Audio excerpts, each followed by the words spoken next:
tal, amigos? Buenas tardes, buenas noches. Como siempre decimos, en el momento en el que estén sintonizando esta nueva emisión de La Última Página, que aquí comienza, en compañía a la distancia de mi querido amigo Sebastián Porrini, a quien saludo ipso facto. ¿Cómo le va, Porrini?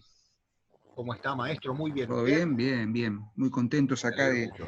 de seguir en el ruedo, a pesar de las circunstancias. Como siempre decimos, La Última Página ha crecido muchísimo, aún en este contexto de pandemia, y sigue creciendo, por suerte.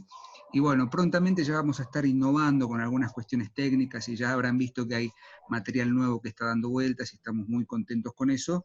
Y bueno, acá seguimos. Y hoy no voy a hacer una introducción muy larga ni presentaciones muy rimbombantes porque el tema que vamos a tratar amerita todo el tiempo que le podamos dedicar. Y tiene que ver justamente, Sebastián, con un tema que, a ver, por un lado atraviesa ciertos elementos propios de una tradición que ya hemos analizado, que ya hemos tratado de introducir, que es la tradición cabalística, ¿no? Todo lo Exacto. relacionado con la cabalá, digamos, la búsqueda del misticismo judío, ¿no? De la búsqueda del nombre de Dios, y todo esto pueden ir a ver el programa, si no lo vieron, pueden ver el programa. No me acuerdo qué número de programa es, pero es de aproximadamente hace un año, creo que es del 15 de agosto por ahí más o menos Muy bien. del 2019, ¿sí? El programa del misticismo de la Cábala, algo así, en honor al libro de Gershom Scholem. Y ahí habíamos expuesto un poco el tema de la tradición cabalística y su relación con la literatura y demás. Pero hoy vamos a tomar una de esas ramificaciones, ¿sí? Y la vamos a asociar con un tema estrictamente literario, ¿sí? Hoy vamos digamos, a ver en qué medida, ¿sí? Ciertos conocimientos o ciertos elementos que provienen, ¿sí? De ese árbol central que es el misticismo de la Cábala y la búsqueda del nombre de Dios y todo lo relacionado con una tradición folclórica asociada al Talmud, a la Torá y demás, tiene una variante eminentemente literaria y cómo en sus distintas manifestaciones, ¿sí? A partir de una leyenda propia de la tradición judía, se construye en principio una gran novela, de la cual vas a hablar y vamos a comentar un poquito, y luego algunas variaciones y algunas interpretaciones posibles en torno de una revivificación, una relectura de esta leyenda que, sin mucho más preámbulo, se resume en el concepto del golem. ¿Sí? Hoy vamos a hablar del mito, de la leyenda, de la tradición que rodea a esta figura, ¿sí? Esta figura muy extraña, esta figura que da para mucho tema, que es el golem. ¿Sí? A ver, ¿qué podemos decir del concepto del golem? Básicamente lo que sabemos del golem, según la documentación literaria y las leyendas que han circulado de manera oral, de hecho en el libro de Gershom Scholem, El misticismo de la Cábala, hay una referencia al concepto del golem. El golem es una figura mítica, ¿sí? Es una figura fabricada aparentemente por un rabino, ¿sí? Que en realidad tiene, a ver, tenemos que hacer la aclaración, no hay una única leyenda del golem, no hay distintas manifestaciones. De hecho, la idea de que se pueda fabricar un ser, ¿no? Un individuo, a partir del barro y de la arcilla y darle vida, ya es una historia conocida en el Génesis, Claro. ¿no? Cuando Dios, al séptimo día, después de descansar y de haber hecho su obra, dice que esa obra necesita a alguien que la habite, entonces crea al hombre, o sea, Adán. ¿Sí? Sabemos que en la Biblia el concepto de Adán se refiere al primer hombre y Eva a la primera mujer. Hombre construido, ¿sí? Del barro, y a partir del barro se le insufla el soplo divino y se le da vida y es quien empieza a habitar en el jardín del Edén y luego de una costilla, bueno, todo lo que ya sabemos de la tradición de la creación del primer hombre según el Génesis, ¿no? El Génesis judío-cristiano. Pero hacia el siglo XVI, más o menos, empieza a circular una leyenda de origen oral y que fue teniendo mucha importancia, mucha relevancia, sobre todo en Checoslovaquia, lo que después fue Checoslovaquia, ¿no? En Praga, ¿sí? En la capital de la República Checa, que es la historia de este rabino, un rabino llamado Yudá Leov ben Belsabel, mejor conocido como el Maharal de Praga, ¿sí? El gran rabino Leov, o como lo nombra Borges, el rabino Yudá León, ¿sí?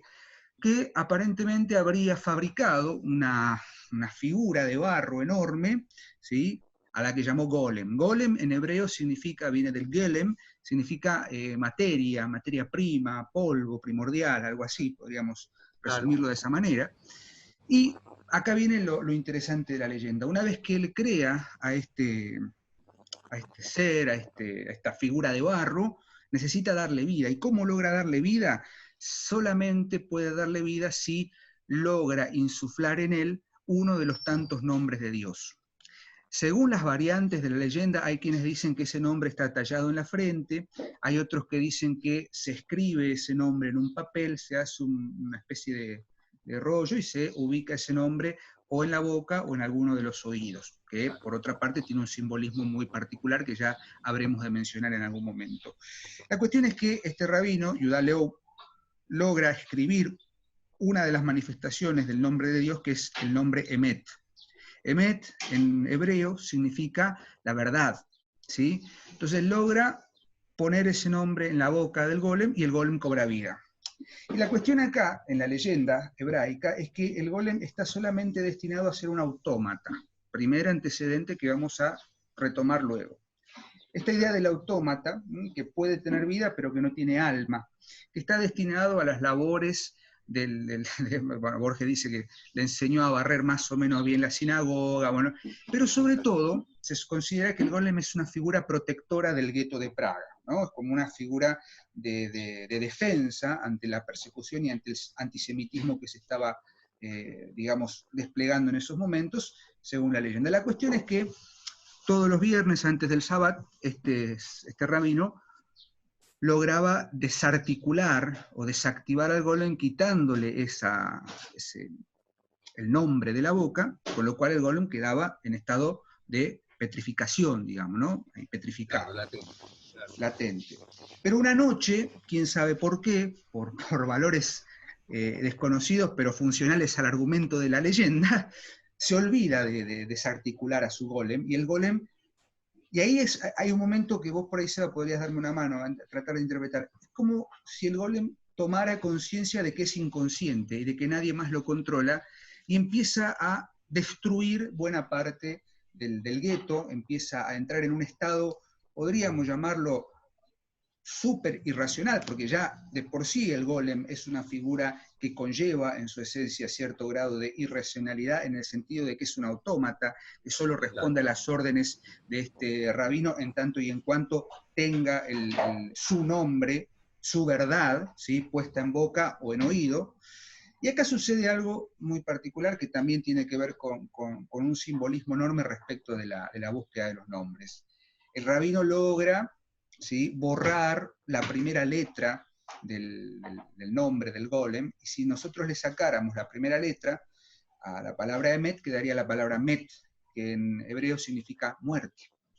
Una vez que logra hacer esto, hay otras versiones que dicen que le saca de la boca el manuscrito, y el golem queda ahí como latente. Y se dice la leyenda, que ese golem está enterrado y guardado, está enterrado y guardado en el, perdón, tengo un pequeño pedido acá, está enterrado en una de las, una sinagoga vieja nueva de la ciudad de Praga. Bueno, hay toda una leyenda en torno de la figura del golem. Grosso modo, lo que acabamos de contar es la leyenda central del golem, que tiene muchísimas ideas interesantes para analizar.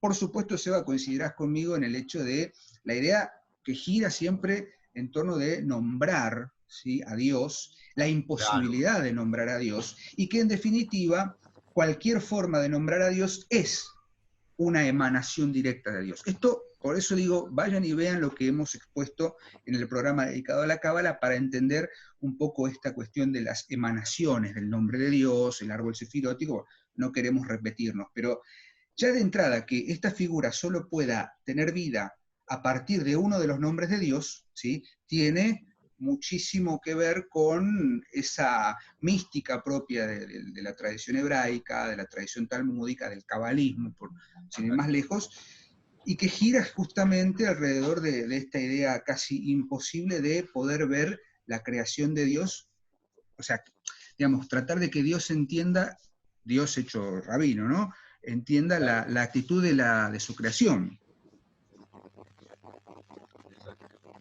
exactamente. No sé si te parece, ¿estás de acuerdo? Perfecto, Diego, estoy totalmente de acuerdo. Tengamos en cuenta todos que la leyenda es una leyenda que nace en Praga, Sí, ¿no? Por ende, una de las ciudades más, ¿cómo decirlo?, más mistéricas, si se quiere, más esotéricas de Europa, pero no un esoterismo barato, sino Praga es una ciudad que la ciudad vieja, vamos a decirlo, está construida sobre un plano alquímico. Es decir, vos sabés que Praga, una de las traducciones, Praja significa umbral. Es decir, se consideraba a Praga como una especie de puerta de ingreso a la Europa, digamos así, a lo que era la Europa más civilizada, ¿no? Allá estamos hablando de la Alta Edad Media, y ya en el siglo XVI es una ciudad de una importancia mayúscula porque ahí vive Rodolfo II, el famoso emperador habsbúrgico, que es el rey de los alquimistas, como se lo suele llamar en la historia, y que desarrolló toda una escuela de alquimia impresionante. Así que era un lugar de, digamos así, de intercambio, yo no diría tampoco de paz absoluta, pero sí de intercambio constante entre el cristianismo, el judaísmo y muchos elementos venidos obviamente también del Islam, porque estaba en el límite de lo que podemos llamar la Europa preislámica, ¿no? Allí en Hungría, ahí nomás estaban los musulmanes, así que era un lugar de intercambio muy particular. Y en ese momento, el gueto de Praga, como vos bien decías, se convierte, que hoy en día se puede visitar, digo, bueno, lo que queda, ¿no? Porque ya a fines del siglo XIX fue derribado, ¿no? El gueto de Praga. Era, ¿cómo decirlo?, como una especie de barrio medio oscuro, ¿no? Muy particular, con casitas hacinadas, con un cementerio que vos sabés que es muy pequeño y que están las tumbas una encima de otra, es muy paradigmático. Yo tuve la suerte de estar en Praga. Praga es una ciudad increíble, ¿no? Con una mirada muy particular. Y el autor del cual vamos a hablar hoy, uno de los dos, tiene una relación muy estrecha con Praga. Si bien no nació en Praga, tiene una relación muy estrecha. sí, dijiste algo que es esencial y que es yo no lo nombré, me olvidé, no es que me olvidé, sino que lo iba a traer a cuenta de lo que íbamos a exponer ahora de la novela que vamos a charlar, que es la alquimia, ¿no? Porque no olvidemos que de algún modo cierta relación que se puede establecer entre Enorme. las tradiciones perennes, ¿no? Las tradiciones herméticas y demás, están directamente asociadas con la alquimia, ¿no? Claro, Y también claro. tenemos un programa dedicado a la alquimia, a la literatura y demás, que pueden consultar para tener alguna noción más o menos general de cómo concebimos nosotros el desarrollo de la alquimia. Y en ese sentido, viene a cuenta lo que introducías recién. La figura del golem es una figura mítica, legendaria, que no muere solamente en esta leyenda o en este relato, ¿no? Con sus variables y demás, y que puede tener múltiples interpretaciones, sino que empieza a constituirse como elemento que es retomado en la literatura, y vamos a hablar directamente de la novela El Golem de Gustav Meyrink, o Meyrink, de 1915.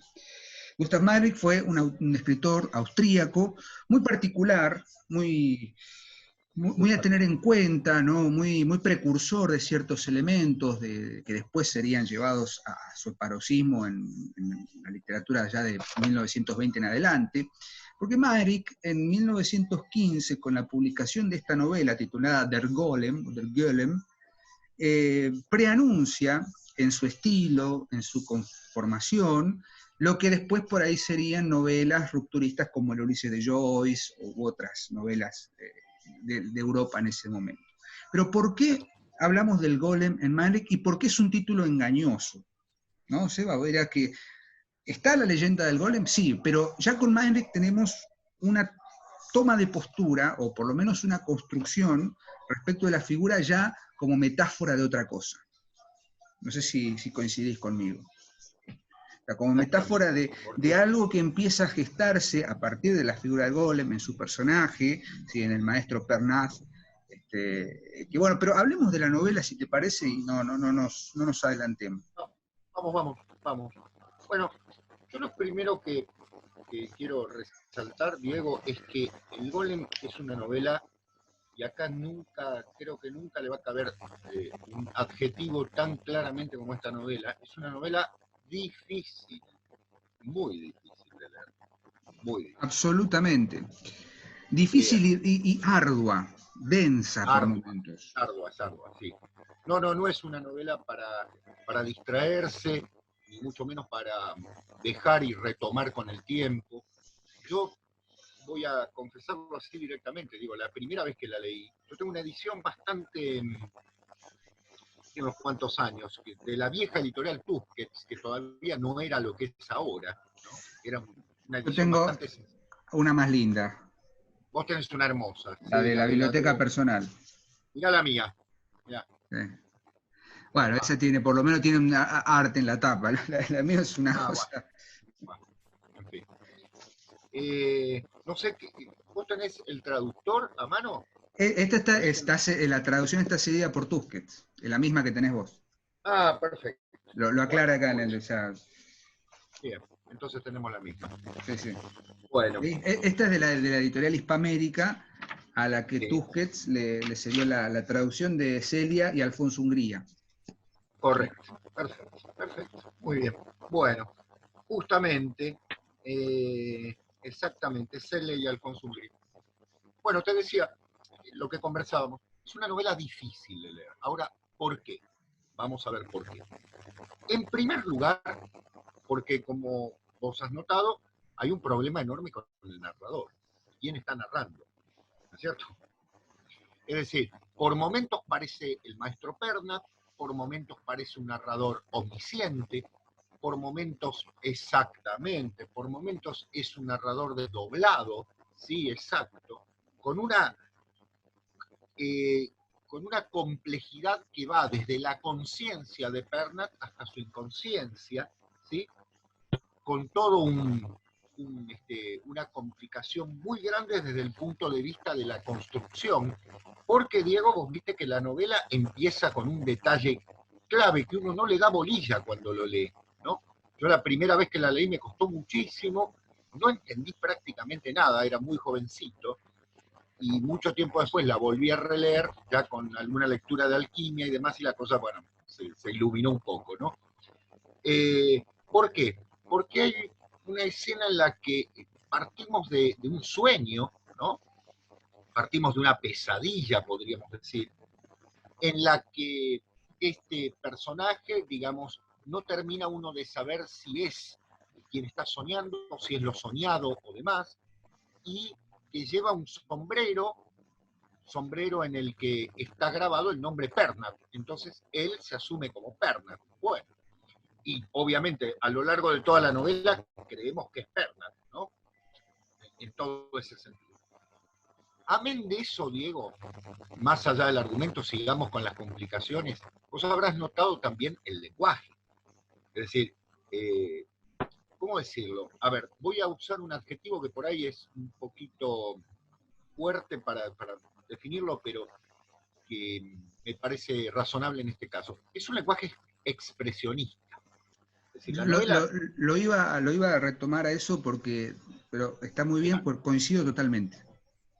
Claro, está muy, ¿cómo decirlo? Está muy deconstruido el lenguaje, desde el punto de vista de imágenes que son desopilantes, que pueden parecer por momentos irracionales, que se mezclan con elementos que pueden parecer imágenes visuales mezcladas con otro tipo de sensaciones oníricas, que son rupturistas, que hablan de un ámbito muy, vos lo recordarás, muy desagradable, ¿no? Porque el gueto de Praga es muy desagradable, es un lugar oscuro, húmedo, con casuchas, en la que en distintas habitaciones de esas casuchas vive gente metida con distintas profesiones, con un, digamos así, una suciedad increíble, ¿no es cierto? Sí, te escucho. No, digo, para citar algunos casos, la galería de personajes que Claro, circulan, ¿no? Un buhonero, un claro, pitero, una cosa muy, muy sórdida, muy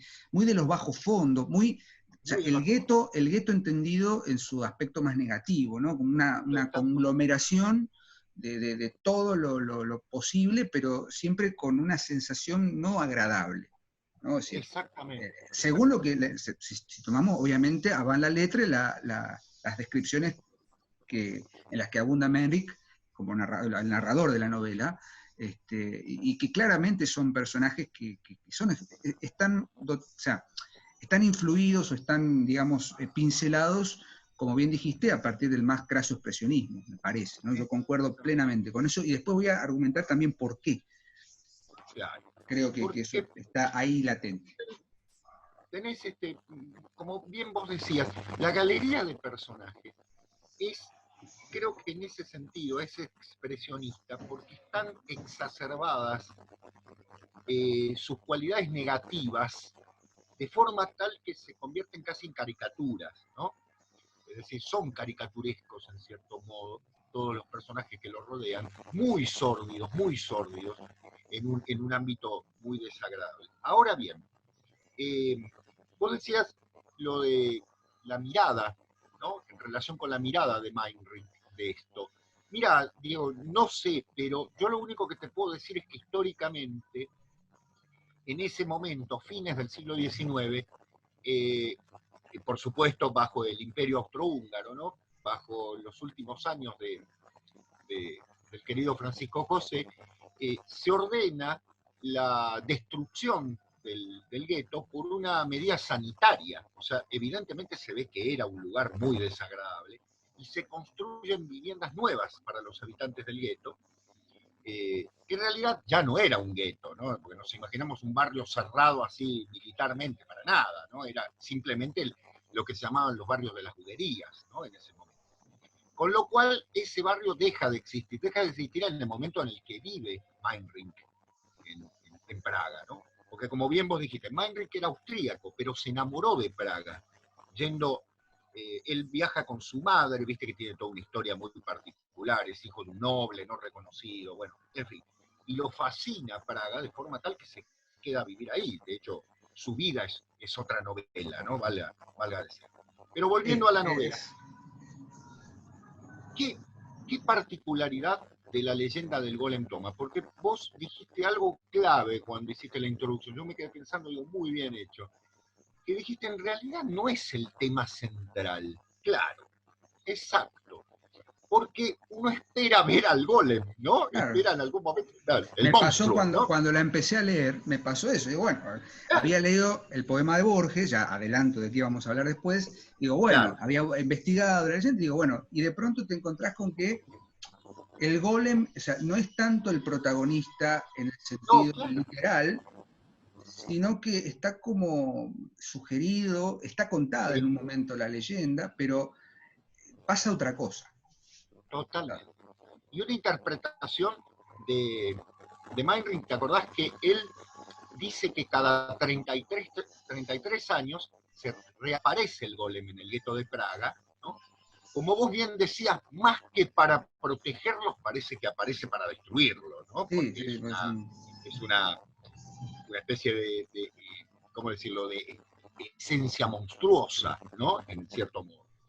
Y obviamente, bueno, en la novela, en ese poco tiempo que transcurre, porque después hay una acción que van a pasar unos años, pero pasa en una prisión, el personaje, Pernat, vamos a llamarlo de esta manera, este maestro de joyas, ¿no? Es un joyero que trabaja diseñando joyas, eh, ve al golem, ¿no? Se le aparece el golem. Pero, Diego, también está la ambivalencia, ¿no? Porque por momentos parece él mismo el golem, ¿no? Es decir, hay un trabajo con esa duplicidad. vos Sí, te fíjate escucho. que ya el hecho del sombrero, yo quiero leer dos Exacto. cosas. Sí, En el prólogo de 2 párrafos que le dedica Borges, sí.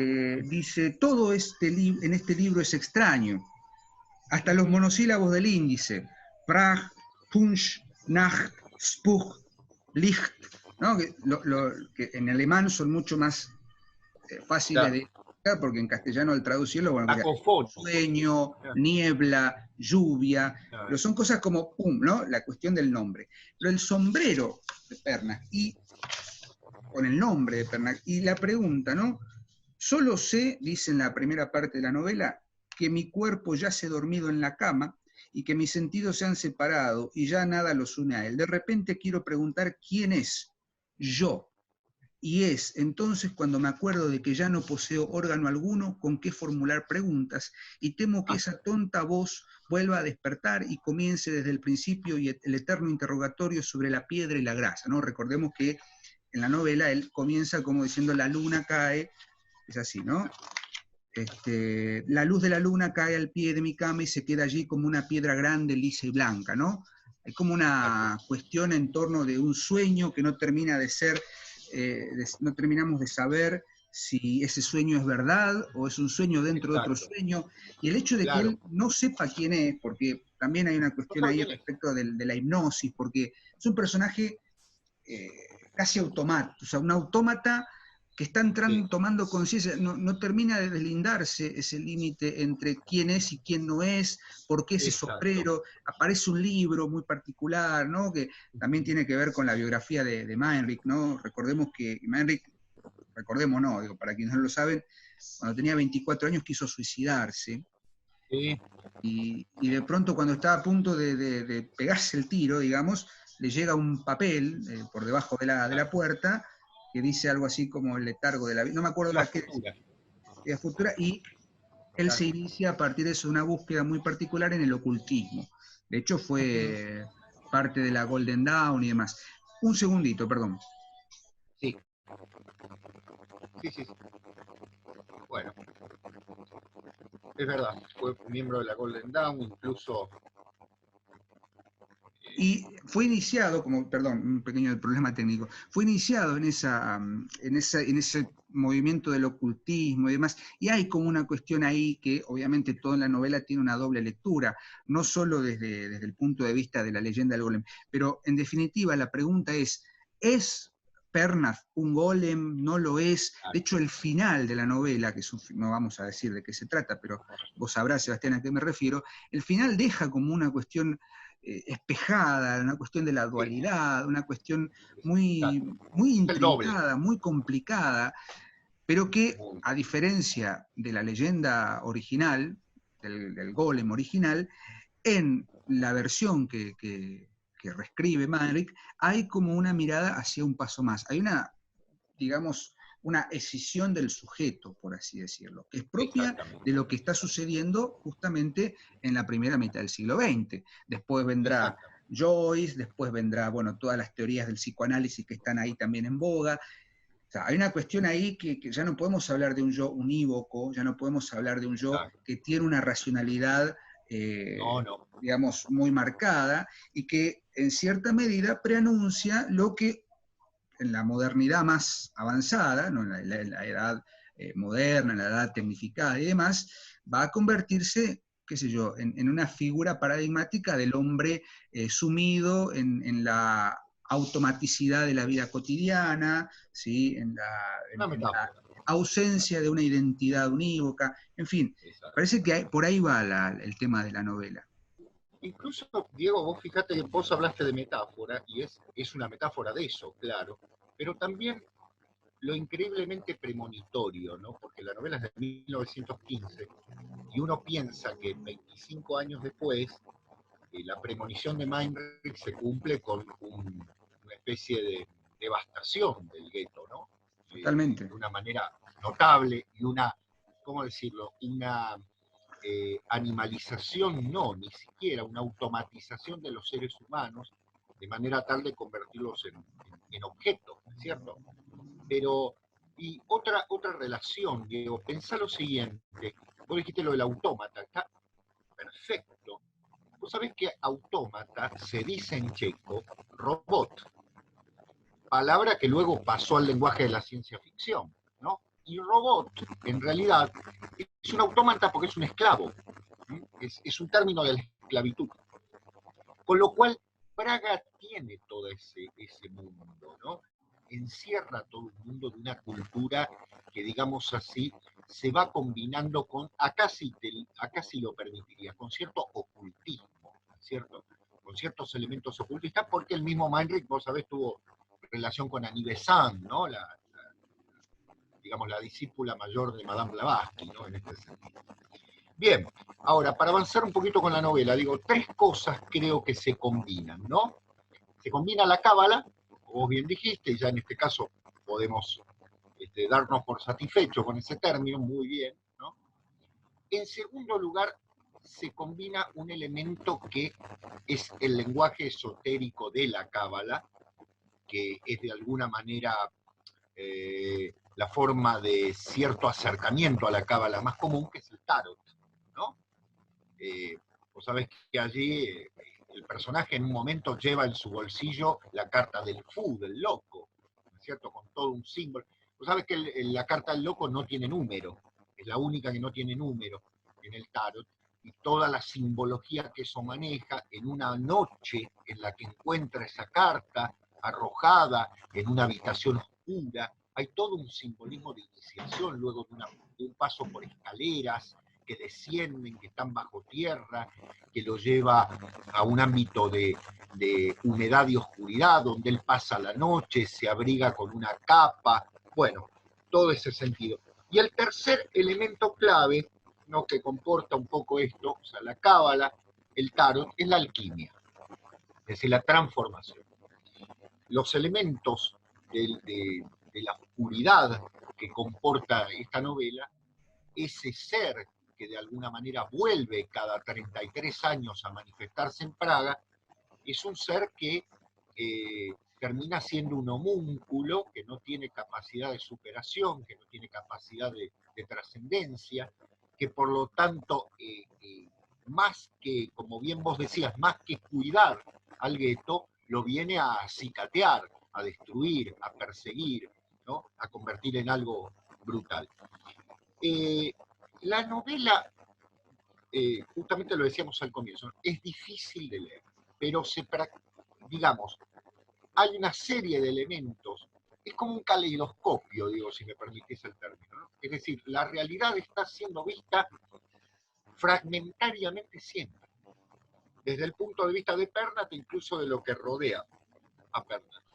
Fíjate los amigos, ¿no? También, esos amigos que se dedican a escribir teatro de marionetas, a revender cosas, hay uno que de alguna manera es clave, ¿no?, que es el que está persiguiendo a ese personaje que es un poco el judío cachivachero, ¿no?, que encierra toda una historia detrás, que se piensa también que puede ser como una especie del judío errante, ¿no?, porque parece que no muere nunca y demás. Es decir, todo ese submundo del gueto de Praga da como sustento algo que es la característica también del expresionismo y del teatro del expresionismo. Estoy pensando en Strindberg, ¿no?, en el teatro de Strindberg. Es decir, no obedece a la lógica, carece de importancia el orden temporal, ¿no? El tiempo y el espacio se han borroneado, porque si bien estamos en Praga, por momentos se pasa a otra realidad, hay una calle que tiene una casa que aparece solo una vez, ¿no? Es una cosa delirante por momentos. La visión y el ensueño de todo esto encierran en sí una mirada, ¿cómo decirlo?, tétrica, ¿no?, del mundo, una mirada muy negativa del mundo. Y el ser humano de alguna manera, si se me permite el término, el ser humano ha perdido toda capacidad de poder comprender míticamente lo que lo rodea. Es decir, la genialidad de Meinrich estuvo en que comprendió, porque es un narrador colosal, ¿no?, comprendió la destrucción de ese mundo, dejando astillas, ¿no?, como la carta perdida del tarot, ¿no?, que él lleva. Es decir, ya no se puede leer el tarot de manera completa, ya no se puede llevar adelante la cábala completa, ya la alquimia ha quedado como algo, digamos así, demasiado perdido, y lo que queda es el resto de una sociedad que realmente es un resto, ¿no?, que es una especie de residuo. Es terrible la novela, porque no quiero contar obviamente el final, bien vos lo decías recién también aludiendo a esto, hay una sensación de destrucción masiva de todo, ¿no? Que tiene que ver no solo con el gueto de Praga, sino con el mundo, una cosmovisión destructiva, ¿no? Fíjate también la analogía, porque para los lectores que no se han iniciado por ahí en Manrique, y que bueno, advertimos que no es una lectura fácil, pero hay algunos paralelismos que tienen que ver con lo que decías. ¿Quién es el golem, en definitiva, o qué es el golem? Bueno, el golem es todo esto. El golem es menos un personaje que una idea en esta Claro. novela. Pero una idea que también está asociada a la nominalización, porque nuestro protagonista se llama Athanasius Bernat. El golem, pues el golem no tiene nombre, pero se dice, según la leyenda, que Yudalou le puso Emet, ¿sí? Dijimos que Emet significaba verdad, y que al borrarle la primera letra, que según los registros sería Aleph, que es la letra del infinito, quedaría la palabra Met. Si vos le sacás la primera letra a Athanasius, ¿sí? Athanasius, Athanatos, el que no muere, ¿sí? Si le sacás la A, queda Thanatos, ¿no? La muerte, la destrucción. Es decir, podemos establecer esa conexión, esa analogía. Es decir, totalmente. Cuando sucede el momento climático, si es que podemos hablar de un clímax en la novela, que es el final, obviamente, el descubrimiento, o digamos, lo que se desvela, sobre todo a partir del sombrero y del nombre, y la idea del yo y demás, Claro. tiene que ver con lo que acabas de mencionar, una destrucción primero del individuo, primero del yo, que ya está, digamos, escindido, que ya está destruido, y después de toda una concepción en torno del golem, porque el golem representa a la vez, como decíamos anteriormente, una figura creada para los fines de la protección, para los fines prácticos, que termina siendo a la vez el instrumento de la autodestrucción. Claro, Como el claro. propio Adán. Adán, Como el propio obviamente, Adán. Adán conlleva en su esencia el que habita y el que nombra las cosas, pero en el momento en el que, junto con Eva, son tentados por la serpiente, destruyen ese mundo idílico, ¿no? Al momento el momento en el que saben más de lo que tienen que saber. En cierto modo, y salvando todas las distancias, y por ahí esta interpretación es un tanto aventurada, es mejor no saber demasiado. Claro. Y en ese sentido, lo que enseña la cabalística, la tradición cabalística, es cuidado con saber, o sea, no se puede nombrar a Dios. En todo caso, la esencia de la cábala no es el encuentro del nombre de Dios, porque al escuchar ese nombre uno se autodestruiría, sino que en todo caso la importancia del camino cabalístico es la búsqueda, como toda tradición, ¿no? Hablábamos hace poco del sufismo, hablamos del gnosticismo, de los místicos españoles.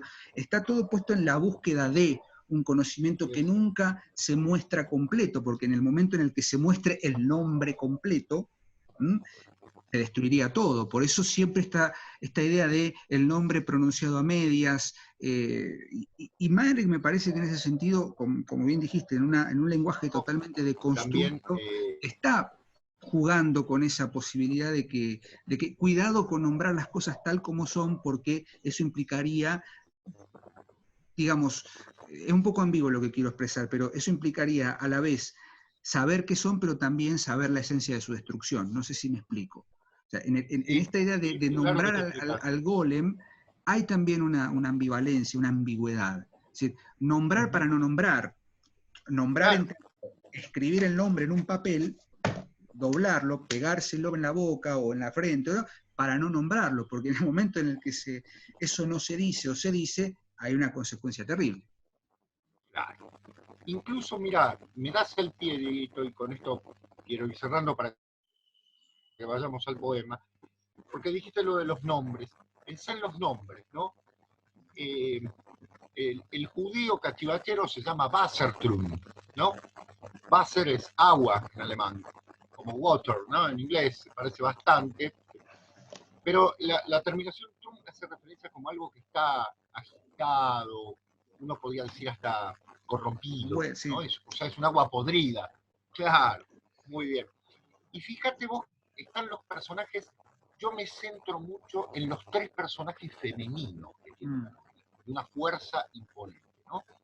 Por una parte, la niña judía, que se corrompe, ¿no es cierto?, que se vende al mejor postor, que tiene una actitud equívoca constantemente, que viene a representar de alguna manera la tentación hacia el mal, si se quiere. En segundo lugar, la noble austríaca, ¿no?, que vive en un mundo snob y demás, que tiene la característica de que es la que en algún momento lo enamora a Perna, ¿no? Hasta lo usa, digamos así, y que ya viene de una serie de amoríos, porque está enamorada de un doctor Savioli, ¿no? Con toda una serie de historias allí muy entrelazadas. Y la tercera mujer, Angelina. Bueno, ya, más claro, échale agua, ¿no?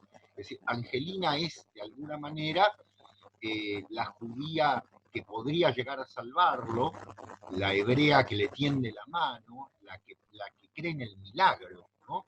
Viste que se insiste a lo largo de la novela en el milagro, porque el padre es un rabino que representa el bien, ¿no?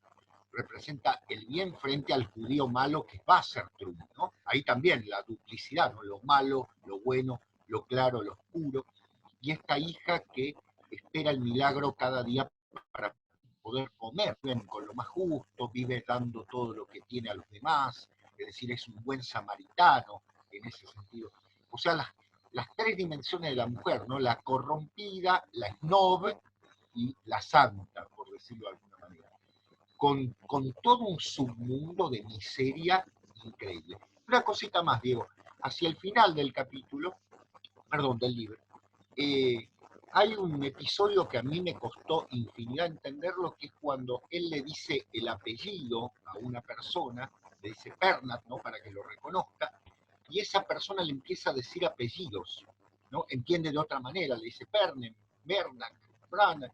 Bueno, vos sabés que logré dar con una información, esto es último momento, no, Fuentes cercanas al gobierno informan. Claro, exactamente, sería, claro.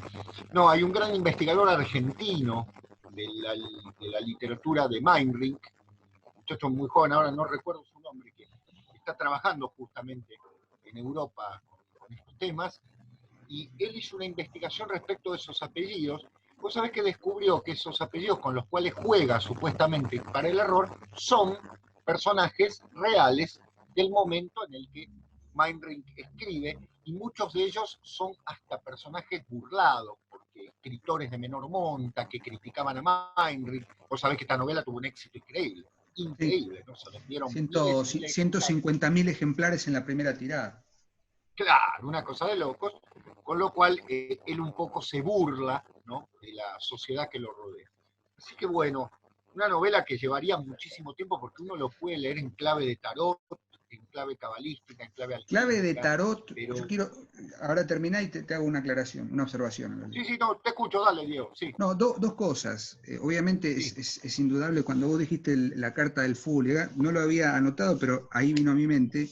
Recomendamos fuertemente que lean la crítica que hace Ángel Fareta a la última adaptación de la película de Joker, ¿no? Joker, en realidad. Sí. El Guasón, ¿no? Claro. que es la carta de El Full. Guasón, claro.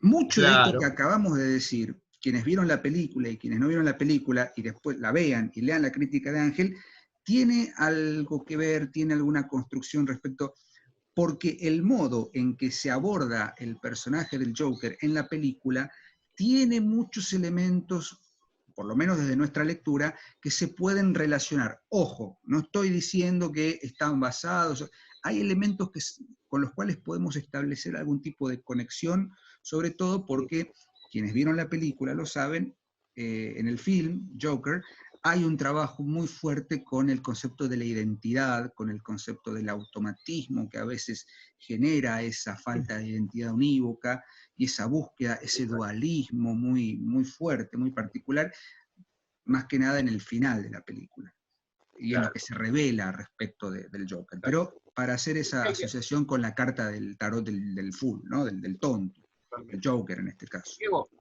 me hiciste ahora pensar, y mirá qué bueno, ¿no?, porque yo la vi la película y pensá que también el Guasón no muere. No, Es una no, especie no. de, claro, de golem que regresa, ¿no? Claro, Que pero vos regresa fíjate con... que bueno, esto da para mucho más, no quiero meterme en camisa de once Claro, varas y hacer crítica cinematográfica, por eso recomiendo la lectura del artículo de Ángel que está en su página de Facebook, en perfecto. su muro de Facebook, sobre el Joker, ¿no? La película, y todo lo que eso conlleva, ¿no? Pero coincido plenamente con vos, es alguien que no muere, es alguien que a su vez, vos sabrás a qué me refiero, él piensa una cosa, él construye, ¿no? Inclusive nosotros como espectadores nos quedamos diciendo, ¿qué pasó acá? Sobre todo con su identidad. Y bueno, el clímax, el momento climático de la película, hacia el final, una entrevista que le hacen en la televisión y todo eso tiene que ver con lo que estamos hablando. Y por otro lado, no olvidar que cuando vos hablabas recién de los personajes femeninos, es innegable la influencia de Hoffman en El hombre de la arena. Por otra parte, El hombre de la arena, un personaje legendario, y la protagonista, ¿no? La autómata Olimpia, que si no tenemos ahí un punto donde hacer pie, estamos un poco fuera de lectura. Y cuidado también con o sea, se puede hacer una relación con Frankenstein o el moderno Prometeo de Mary Shelley, obviamente, pero con una salvedad muy importante. El golem no tiene alma, no tiene espíritu, ¿sí? En tanto y en cuanto es una figura digamos, fabricada ad hoc, ¿no? Para ciertos fines. Y solamente cobra vida, pero no espíritu y alma, cuando se pronuncia el nombre con el que es designado. En Frankenstein hay algo similar, hay una construcción de una criatura, merced a ciertos elementos de la alquimia, pero la criatura que crea Víctor Frankenstein tiene algo distinto, que es una suerte de espíritu, una valoración estética, una búsqueda, ¿sí? Es muy particular, es mucho más complejo el personaje de Tiene Frankenstein. voluntad. No creo que se pueda hacer una relación tan directa, pero para tener en cuenta eso, que por ahí uno cuando empieza a investigar y se empieza a meter en ciertos mundos de investigación puede encontrar los orígenes hebraicos del Frankenstein y qué sé yo qué, hay que hacer esa salvedad. Y vamos a hacer un puente, ya que estamos en esta lectura, dijimos que ya lo hemos anunciado. En 1958, Jorge Luis Borges publica un poema, que después está compilado en el mismo, de 1964, que se llama El Golem. Y obviamente, el gran poema, un poema bastante largo, no vamos a leerlo completo, pero sí lo vamos a comentar. Y a su vez, cuando él hace el prólogo a la novela de Manrique, confiesa en una de sus tantas conferencias y charlas, y de hecho está grabada esa conferencia, esa confesión de partes que hace Borges, que cuando él aprendió alemán, que él se enseñó alemán con la ayuda de un diccionario inglés-alemán para leer a Heine, a Schopenhauer. Va cambiando las versiones, porque a veces dice que él aprendió alemán para leer a Schopenhauer, después dice que aprendió alemán para leer a Heine, y después termina diciendo que cuando aprendió alemán se terminó de enseñar el mismo alemán leyendo la novela de Gustav Mahler. Bueno, claro, sí, propio de las fabulaciones del viejo que eran maravillosas en ese sentido. ¿Vos sabés qué dice, ¿no? Cuando habla de Te lo perdonamos. Te lo perdonamos, ¿no? De Manrique dice que, y de su poema, El Golem, que el golem era para el rabino lo que el hombre es a Dios, el hombre como creado por Dios, y lo que el poema es a un poeta. ¿Y cómo cierra el círculo Borges? O sea, pasando por la mediación de haber prologado la novela de Manrique, de haber leído la tradición cabalística, que conocía bastante bien Borges, como neófito, ¿no? Como investigador, no tanto como cabalista, logra captar la esencia en este poema que para mí cierra el círculo de la leyenda de una manera muy particular. Se titula El Golem, y acá empiezan a circular los problemas que siempre están asociados con Borges, que es la enorme erudición y la enorme referencia a muchas de sus lecturas. En principio, Platón. En segunda medida, por supuesto, la tradición de la Cábala, y en tercera medida, la leyenda propia del golem y todo lo que ello suscita. Voy a leer algunos fragmentos para que comentemos un poquito. ¿Sí? El golem. Sí, como el griego afirma en el Crátilo, el nombre es arquetipo de la cosa, en las letras de rosa está la rosa, y todo el Nilo en la palabra Nilo. Y hecho de consonantes y vocales, habrá un terrible nombre que la esencia cifre de Dios y que la omnipotencia guarde en letras y sílabas cabales. Adán y las estrellas lo supieron en el jardín. La herrumbre del pecado, dicen los cabalistas, lo ha borrado y las generaciones lo perdieron. Los artificios y el candor del hombre no tienen fin. Sabemos que hubo un día en que el pueblo de Dios buscaba el nombre en las vigilias de la judería, no a la manera de otras que una vaga sombra insinúan en la vaga historia.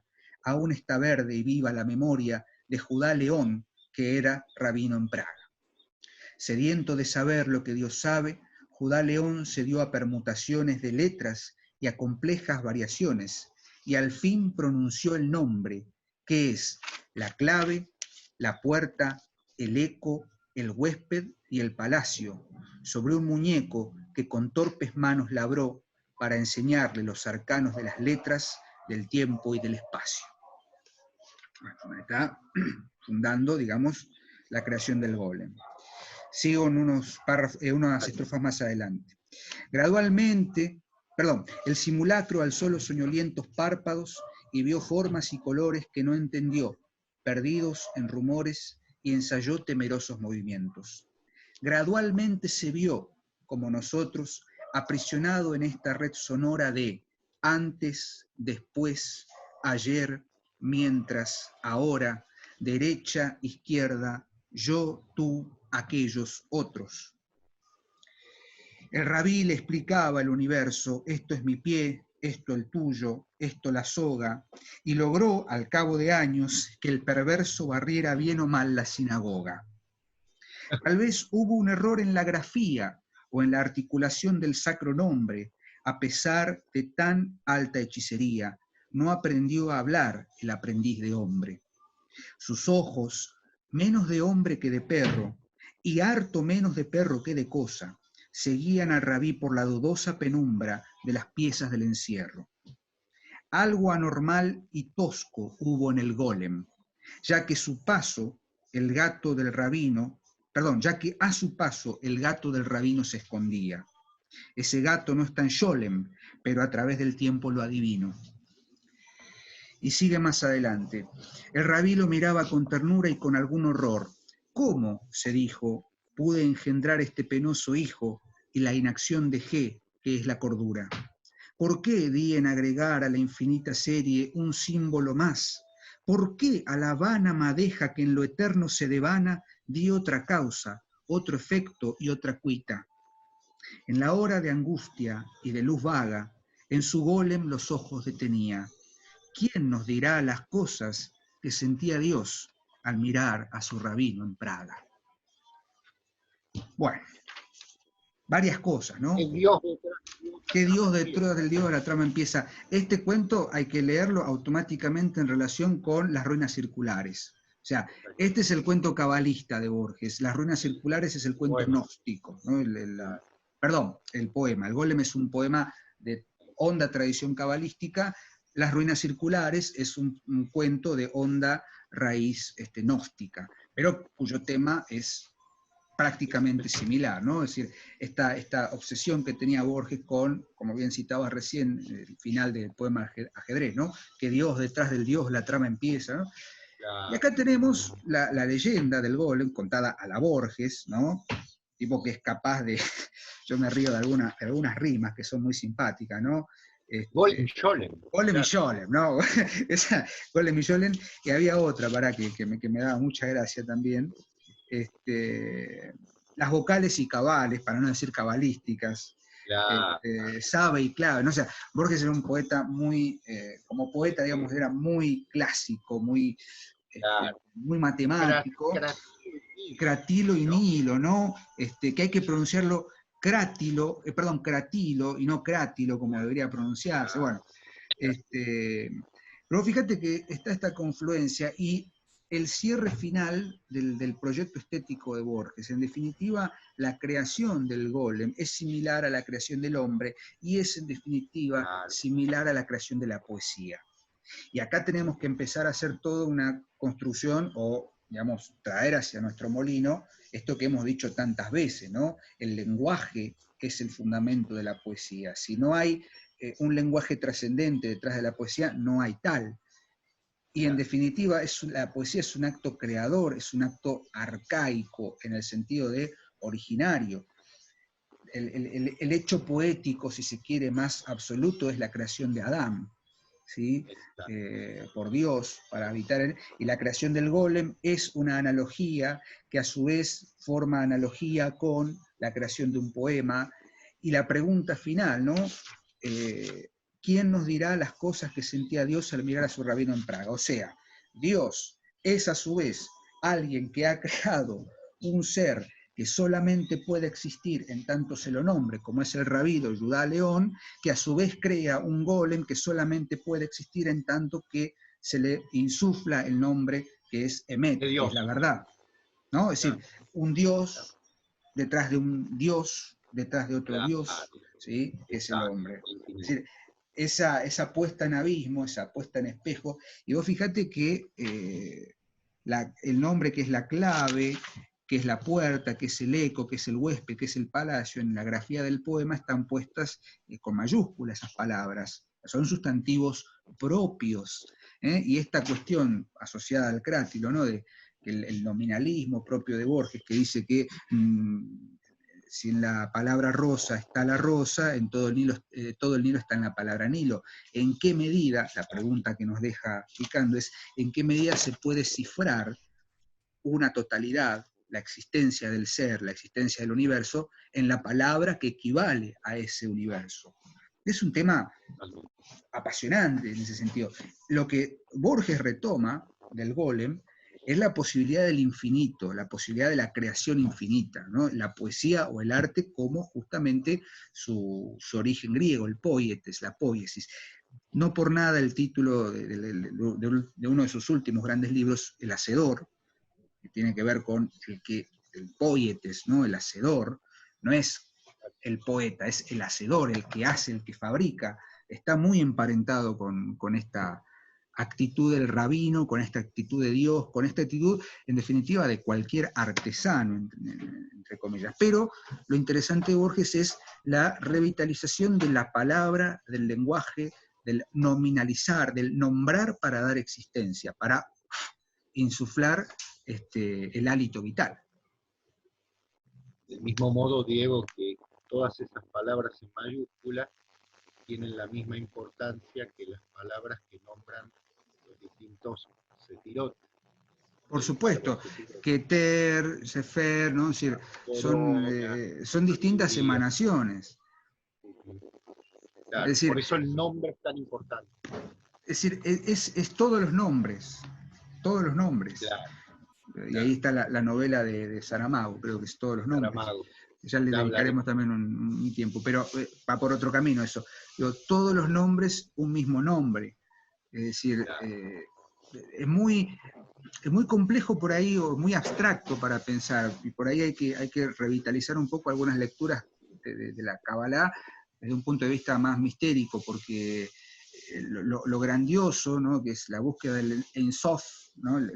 La primera emanación, no es que son imágenes, ¿no? Y ahí viene el sentido platónico del texto, está el platonismo también puesto en el crátilo, ¿no? No son imágenes, reproducciones de la primera esencia, son emanaciones, o sea, son a su vez creación, o sea, es la creación y lo creado. O sea, el creador, la creación y lo creado son la misma cosa. No sé si se entiende esa cuestión. Parece claro, que Borges, exactamente, Borges logra darle al mito del golem otro sentido, más cercano al planteo original, pero que en el medio obviamente está tamizado por la lectura de Gustav Meinrich, ¿no? Es decir, yo quiero creer, me parezco a Borges, no quiero creer que de algún modo, lento en mi sombra, yo tengo para mí que el golem como poema es una respuesta o algo que puede leerse en consonancia con el golem de Meinrich. Exactamente. Sí, sí. por supuesto con las diferencias claves, ¿no? Por supuesto, sí, La sí. novela es Sí, eso. onírica, es un delirio onírico en cierto modo, genial, y lo de Borges es un tratado de filosofía poética, ¿no? Muy Totalmente, particular, claro, totalmente. claro. Y quiero cerrar con una sola cosa que también lo anoté ahí en el momento. Adelante, Diego. ¿Por qué hoy es tan importante? Estamos en un mundo que se cae a pedazos en muchos aspectos. Estamos en un mundo en el que, no sé, está todo corrido de lugar, como siempre decimos. Pero vos fíjate que de algún modo no existimos, entre comillas lo digo, no hay existencia generalmente, sobre todo en este nuevo mundo que es la virtualidad, no hay existencia si no hay una nomenclatura, ¿sí? Y si la letra esencial para dejar inactivo al golem era Aleph, o la primera letra de su nombre, vos fíjate que en las redes sociales se estila mucho el arrobar, ¿no? La arroba pirulo, nosotros tenemos un Instagram, @ade.tv, que significa ubicación, y no solamente ubicación virtual, sino existencia. O sea, si vos querés que alguien vea tu publicación, lo arrobás, lo nombrás. ¿Y a qué voy con esto? Estamos tan lejos, siglo XV, estamos tan lejos, 1915 la novela de Manrique, 1958 el poema de Borges, digo, ¿qué es el golem? ¿O quiénes son nos? Der Golem, ¿no? Bueno, Der Golem es singular, pero Die Golem sería algo así, ¿no? O El golem, Der Golem sería en plural. Bueno, claro, digo, claro, claro. me lleva a pensar en eso, digo, me gusta hacer esa lectura por ahí no para hacer ninguna, para quebrar las lanzas y decir, oh, hay que borrarse el nombre y romper todo, simplemente No. hacer una lectura de decir, ¿puede ser difícil la novela? Sí. ¿Puede ser Borges un poeta complicado? Sí. Pero hay algo ahí que sigue retumbando, que sigue rebotando. Y al día de hoy vos sabés que en Praga no se puede ver supuestamente dónde está el golem, no se puede entrar. Está custodiado eso. Mito, leyenda, realidad, no lo sabemos. Pero hay algo ahí en la tradición, hay algo que queda en la tradición que tiene que oficiar como, o sea, prestarle atención, nada más. No quiero ponerme a catequizar ni a decir, no, simplemente estar atentos, ¿sí? Hoy se cifra todo en una letra que, Bueno, que se la roba. En el mundo digital, que parece que es el mundo que vino, entre comillas, para quedarse, que es lo que de algún modo están queriendo hacernos ver o hacernos creer en muchos ámbitos, sobre todo en el ámbito educativo, ¿no? Esta frase que dice, no, la educación virtual llegó para quedarse, en definitiva está habiendo una práctica humana mediada por una automaticidad, por un autómata. yo agregaría, Diego, a tu excelente análisis, que lo que pasa es que me parece que hemos pasado a lo sígnico, ya propiamente al significante, y hemos olvidado lo simbólico. Entonces, el rabino de Praga todavía podía trabajar simbólicamente. Nosotros estamos trabajando desde el punto de vista del significante, ¿no?